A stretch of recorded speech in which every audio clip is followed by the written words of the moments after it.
Welcome to the Slop Temple. We pray this video helps. You begin by taking manual control.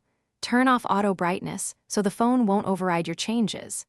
Next, drag the brightness slider to the lowest value via Control Center or Quick Settings. This gives you the baseline. Once done, enable the night or blue light filter and push it to maximum intensity.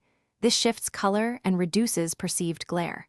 Make sure filters are scheduled or set to always on so the effect remains constant as ambient light changes. You now apply deeper system tweaks. On iOS, go to Accessibility and reduce White Point Plus color filters to lower maximum luminance. These reduce peak brightness without changing slider position.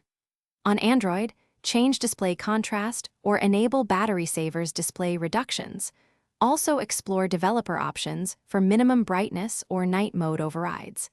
Then install a Trusted Screen Overlay Dimmer app and grant drawover permission. This lets you add a soft dark layer to go darker than hardware allows.